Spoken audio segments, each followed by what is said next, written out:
the late 1980s, there was one man who became so powerful that entire governments feared him. A man whose criminal empire generated billions of dollars. A man who was responsible for one of the most powerful drug organizations in history. Some people called him a ruthless criminal. Others saw him as a hero who helped the poor. His name was Pablo Emilio Escobar Gaviria.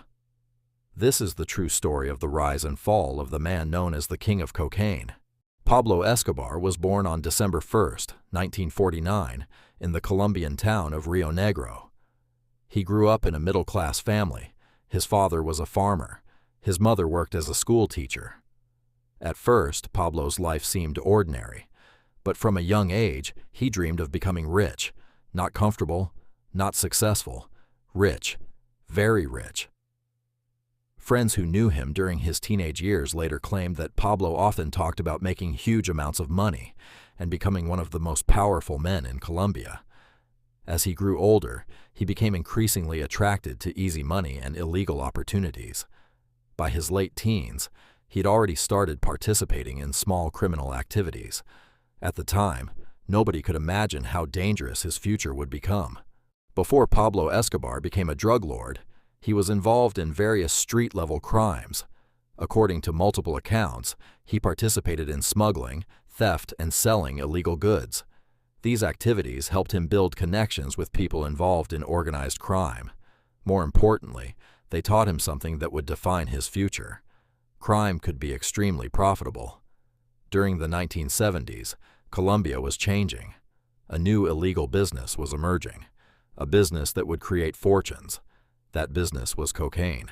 During the early 1970s, cocaine demand was growing rapidly in the United States. What had once been a relatively small market was turning into a massive opportunity.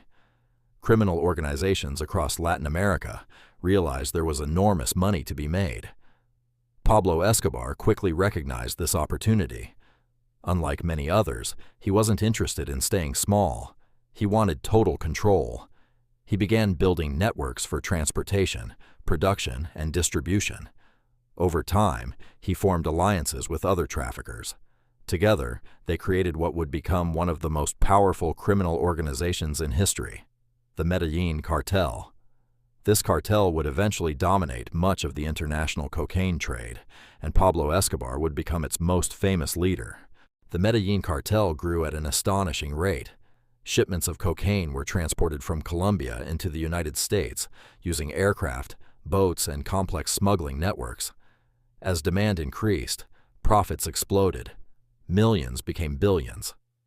Soon, Pablo Escobar was earning more money than most people could even imagine.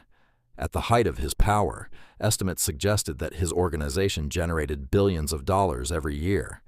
The amount of cash was so large that storing it became a serious problem. Money was hidden inside walls. Money was buried underground. Money was stored in warehouses and secret locations. According to stories that became famous over the years, large amounts of cash were sometimes damaged by moisture, destroyed by animals, or simply lost. That is how much money the cartel controlled. Pablo Escobar had become one of the richest criminals in history. With enormous wealth came an extraordinary lifestyle. Escobar purchased luxury homes, private aircraft, expensive vehicles, and large estates. One of his most famous properties was Hacienda Nápoles. The estate included lakes, sports facilities, and even exotic animals imported from around the world. Visitors were amazed by its size. To many people, it looked less like a home and more like a private kingdom. But while Escobar enjoyed luxury and wealth, another side of his empire was growing, a far darker side. Pablo Escobar understood something important. Power wasn't only built with money, it was also built with loyalty. In many poor neighborhoods around Medellin, he funded housing projects and community improvements. Some families who had struggled for years suddenly received help. Some neighborhoods saw new homes and facilities. As a result, many local residents began viewing Escobar as a benefactor. To them, he wasn't just a criminal. He was someone who had provided opportunities when others had not. This public image helped strengthen his influence. But behind the generosity was a brutal reality. The same man who donated money to communities was also connected to violence on a massive scale.